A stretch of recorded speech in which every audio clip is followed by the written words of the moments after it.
Here we are with our State of the Technology presentation for AEDs. Again, with us today to help us better understand this technology and what to consider in purchasing decisions is Dr. Sheldon Cheskes. He's a professor with the Division of Emergency Medicine and the Department of Family and Community Medicine at the University of Toronto. He's a scientist with the Li Ka-shing Knowledge Institute at St. Michael's Hospital in Toronto. And he's the medical director for the regions of Hamilton and Peel at the Sunnybrook Center for Pre-Hospital Medicine. He's one of the principal investigators with the Canadian Resuscitation's Outcomes Consortium and a well-recognized international authority in the field of resuscitation from out-of-hospital cardiac arrest. He's very well published, has over 100 manuscripts in top-tier journals, including the New England Journal of Medicine, Circulation, and Resuscitation. And so it's important to understand that the research he's been a part of has had an impact on resuscitation practice around the world. So it's a real privilege to have you here, Dr. Cheskes. Hey, Mick, thanks so much. Like I said in our earlier talk on the ventilation piece, it's just so great to see you. I wish we were meeting in person as always, but given the challenges everyone's had with COVID, I suspect this is the next best thing, and hopefully everyone who's watching us today will get some sense of my take on AEDs and things to think about when you're purchasing an AED for a particular system of care. Yeah, and there's a lot to think about because those decision makers have a big responsibility with the last word in the selection of the AED technology, not only for their organizations, but they also have a big role and influence, if you will, on the selection of AED technologies for other parts of their communities. So, with that in mind, what sort of counsel would you offer to an EMS leader that's wanting to consider what AED they're going to purchase? Well, it's interesting, Mick, that you brought up the communities because we learned a ton about communities' preferences in our recent drone work. So, as you know, I've done some recent research in the area of drone technology to improve outcomes from cardiac arrest in rural and remote communities. And the reason we did this is we feel there's a huge disparity with respect to AED availability in rural areas. So you can imagine EMS responses in rural areas are not the same as urban areas. AED placements or public access defibrillators are not quite as easily accessible in rural areas as they are in urban areas. So you're hardly ever going to get any pad defibrillators in many of these areas. So we went out to our communities and said, hey, what do you guys think? What does the community think about drone technology and using AEDs? And very interesting, what they said was, we love drones, but what the hell's an AED? And that to me was a very telling tale in terms of saying not only what the hell was an AED, but how do I use an AED? So you could see that for a great proportion of the population, we may think that we've got it all figured out, that we've made the AEDs as simple as possible and that anyone can use an AED. I don't think we can be further from the truth, and I don't think we should fool ourselves in thinking otherwise. So we learned a lot from community consultation, and it told us that AEDs need to be demystified. Okay, so the number one thing to me in an AED is how easy it is to use. So AEDs have to be simple.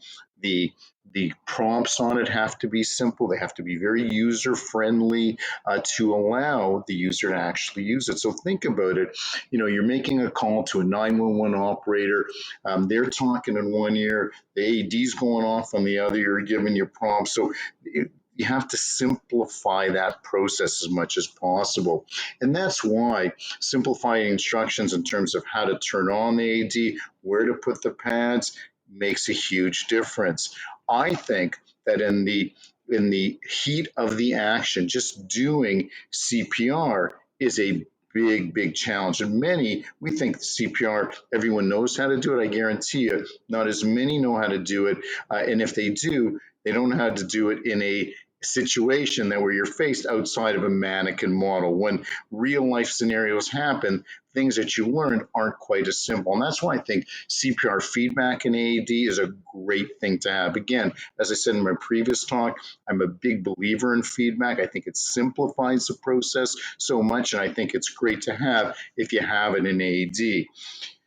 What's also important is being able to debrief people who actually use an AED. So being able to get data off the AED and actually then be able to go back to the providers and say, hey, here's what we learned. Here's what we learned in terms of the process. And are there better ways to teach things? So I think it's amazing how much information we get from the revivers in terms of the myths, in terms of doing CPR, the myths of using an AED, and all those things are really, really important. So I can say when we did one of our experiments on our drone flights, when we learned about this issue with respect to how do I use an AED, what we did was actually affix a FaceTime app to the actual AED.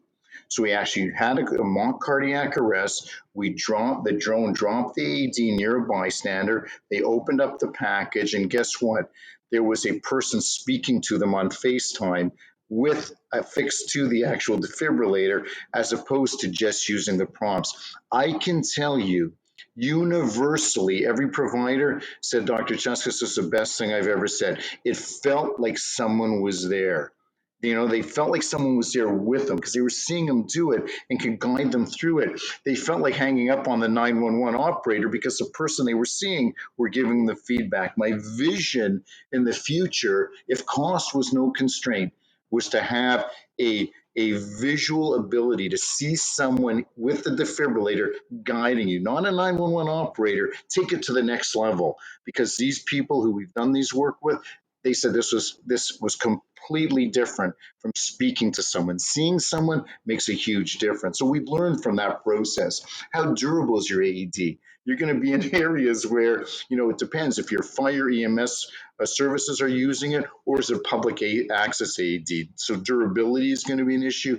Battery life is always an issue, and your ability to maintain these defibrillators and self-check them. Do they do their own self-check? Who's going to be responsible to maintain the defibrillators? I remember that early study in Arizona when they looked at defibrillators that were provided to their system, looked at them a year later, and many of them did not have functioning batteries. They didn't have functioning maintenance checks. All these things are important from a system point of view. And at the end of the day, cost, as we mentioned, the ventilators is going to be a part of that particular decision. And the cost can be very variable. Everyone thinks, well, all AEDs are built the same, all these are around the same price, and it is a competitive market. But again, AEDs have different price points, and that may be a decision point for many decision makers in this particular area. Does it make much difference from your perspective on, professional rescuers versus public access defibrillators in terms of the features you should be looking for? Obviously, they all need to be durable. We'd all like them to be collecting data, those sorts of things. But are there any differentiations between the criteria one would use for a professional rescuer versus a public access defibrillator? Yeah, so I think what you're looking for there is can your defibrillator work in manual mode? Or does it work in an automatic mode? So if I'm looking at a professional defibrillator or a professional use of a defibrillator, I want it to have more functions that depend on the knowledge base of the particular provider. So I like manual ECG, manual rhythm interpretation, as opposed to automated interpretation. The CPR feedback piece, for sure, I like it in all of them, whether it's a public access or not.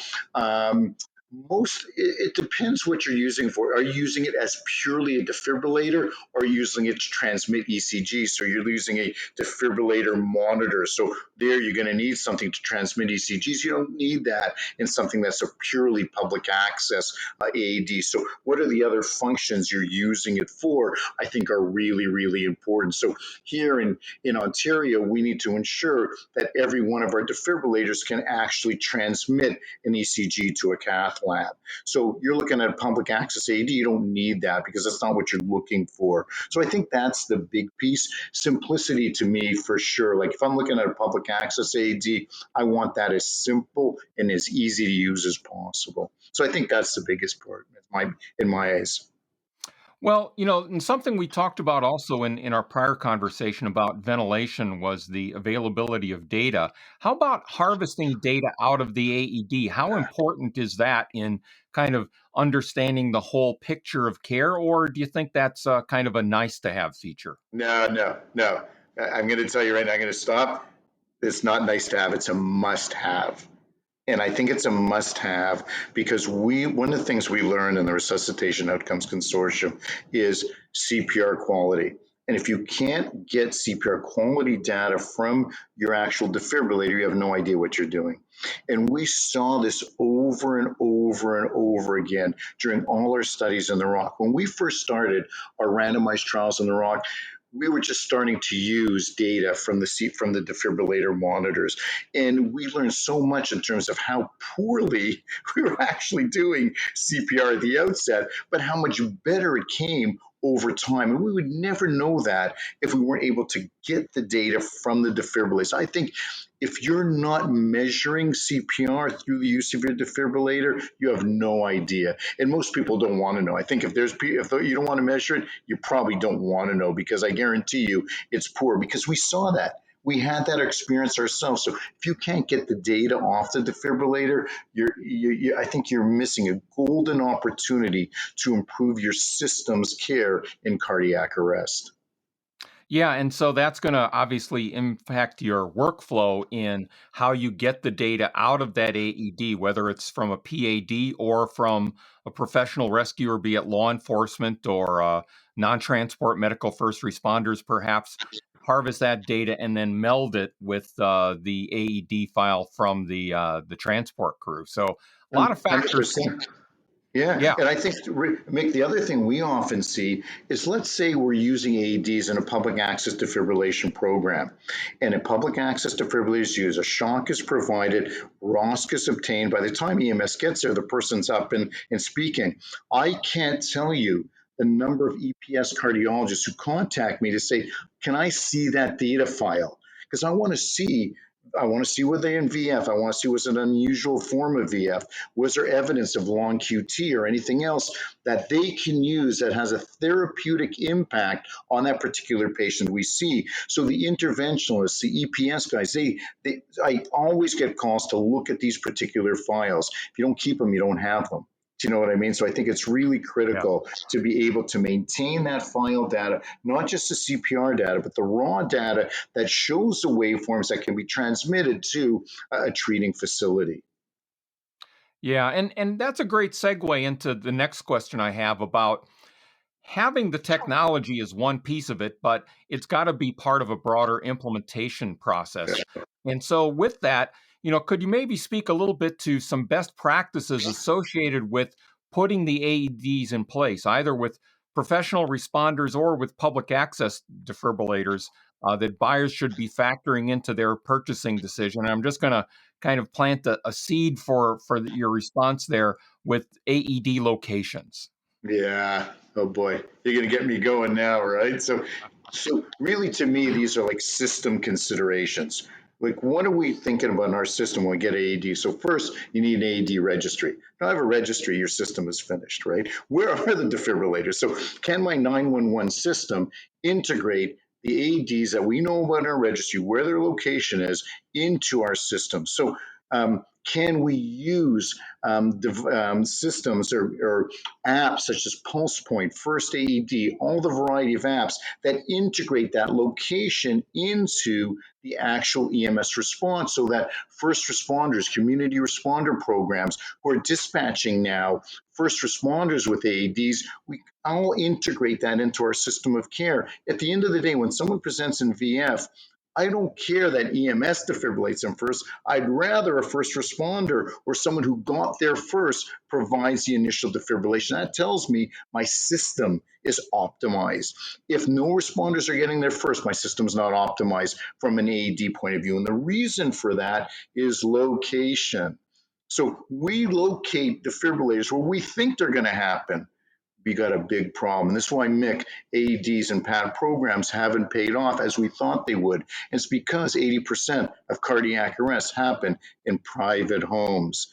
So we're putting beautiful locations for stuff where 20% of the cardiac arrest happens. How are we going to improve private access defibrillation or private home defibrillation, community responder programs where we're using AEDs with community responders, Pulse Point, First AED, where they're implemented in that program, drones to drop a defibrillator in a rural home or rural area.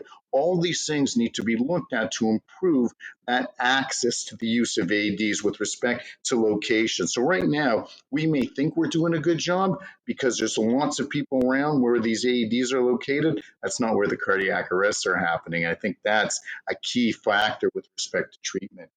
Training, and more training. So training your providers at any level is important. Simplifying the training, making it shorter, making it less cumbersome. There's so much new training going on there in terms of virtual reality, augmented reality. That's going to make it easier for the kids of the day who are going to be the providers of the future to become interested in do AD training. They don't want to sit. They don't want to sit in a class for 8 hours learning this stuff. They want to be out there. They want to use the newest techniques that they're all aware of to actually learn something and make a difference for them in the future. Maintenance of AEDs is important, making sure your system has a process in terms of making sure when I pull an AED out of the rack or off wherever I've got it located, it's working. Okay, nothing worse than if the batteries aren't charged or there's something going on because that wasn't that defibrillator wasn't maintained. And last but not least, clearly dispelling the myths legally and practical about the use of an AED. I think so many still feel that if they do something wrong, they could be sued or something could happen to them. And also the fear of doing something wrong, the fear of harming someone who we all know is already dead without their intervention. I think that fear is still out there. So there's so many who, we think we work with defibrillators all the time. We think it's simple, not so simple if you're actually someone who's never used one before. And that came out certainly in the HAT trial, where they took family members of patients who had anterior wall myocardial infarction. So these are patients who are at high risk of going into VF. They taught family members how to actually use an AED. Guess what? Survival actually got worse in that subgroup because when the actual time happened to use it, the family members panicked. And that shows you how difficult it is to actually use it in those particular scenarios. So training's important, but real life is oftentimes is a different kettle of fish. And that's why it goes back to my initial thing. Ease of use is so important. Keep things simple. The defibrillator will be much, much better off. Well, and in your responses, you've already kind of covered the pitfalls section. So I'm going to move forward a little bit and then, ask you now about research and innovation, as it relates to AEDs. As we mentioned Yeah. before, sometimes that next thing is just around the corner. There's the fear of missing out on the next release of, the newest model defibrillator or an existing model, perhaps with a new feature or an upgrade. So if you could comment a little bit, perhaps, about what sort of things are on the horizon in AED technology and related research that these EMS decision makers should be at least aware of in factoring in what they're going to buy. Yeah. So I think the two big things for me, one is clearly see through CPR. So the ability to see the underlying rhythm while CPR is ongoing. So I think that's a big one. Many of the manufacturers have algorithms now that actually filter out the CPR while you're doing compressions, give you a sense of what the underlying rhythm is. I was a big fan of it. I think it's good, but it's not foolproof by any stretch of the imagination. I know for a fact, and I've seen this in real life, is when you see patients in cases where compressions are deep, there's only so much a see-through artifact and algorithm can actually filter out. So deep compressions can really throw off, I find, the algorithm. So I think that's one thing that's great, but I don't know if it's actually as practical as we think it's going to actually be. Where I think defibrillator manufacturers have made great strides is in some of my earlier research I did in my career on the area of perishock pause. So we were able to demonstrate in my early research that shortening pre-shock pause had a huge impact on outcomes. The trouble is that the AEDs in place many years ago had a very, very long pre-shock pause phase. So the defibrillator would stop CPR. Then the defibrillator would read the underlying rhythm. Then the defibrillator would charge up. Well, the pre-shock pauses in some of these defibrillators were anywhere from 14 to 25 seconds. Think about it with the AED or operator, and think about our research that we did. Like we're dooming these patients to unsuccessful defibrillation. So what the defibrillator manufacturers have come up with now, which I think is fantastic, is an algorithm in these defibrillators that reads the rhythm at the 1 minute mark of CPR. So you got a 2 minute window. At 1 minute, it starts reading the rhythm, and it's through a number of different algorithms. And if the algorithm suggests that this is most likely VF, it starts charging the defibrillator in the background, such that when defibrillation is stopped, you can actually give the shock very quickly because the defibrillator is already charged up based on the rhythm that it's actually seen in the background. So all the big manufacturers, Stryker, Physio, Schiller's another defibrillator manufacturer, all of them have actually developed software that allows that to happen, which I think is really, really important. And I think that's, to me, one of the best new innovations out there in terms of your particular defibrillator. I think that has a chance to make a big difference. But all the technology in the world ain't going to change one thing. If I don't put the defibrillator in the right spot, if I don't make it easy to use, you could have the best technology, but if I don't get the AED to the patient, it's going to make no difference at all. So technology is great. Optimizing our system to treat cardiac arrest with defibrillator, to me, is much, much more important. We need to get more AEDs to people. We need to get them on more patients. If you look at total cardiac arrest in a system, most of it, 2 to 3% of the time, an AED is applied, even in public locations, at most many places 15 to 20% of the time. Even though there's a defibrillator 100 meters away, we need to do better from a system point of view. Defibrillator manufacturers doing great stuff with their technology, but if your system isn't optimized, we're not going to save the lives we should be saving. Sage words indeed, Dr. Cheskes. Systems are a big part of my professional focus, as you know, and without a good system, the technology just doesn't get there. So I'm glad you really emphasize those points. And thanks for sharing these perspectives with these EMS decision makers, so that they can not only focus on the features and functionalities of the AEDs, but pay appropriate attention to the system context in which they'll be implemented. I think that's a key point, right? So I think when you're making that purchase, think about the big system. Do you know what I mean? Think about my system of care. Am I using one defibrillator in one service, another defibrillator in another service? When they get together, there's no commonality to the two. All these things just make the resuscitation much more difficult. So think about the system. Where am I going to put them? How am I going to use them? How am I going to make it easy for the provider? Answer those questions. You're going to make a good decision.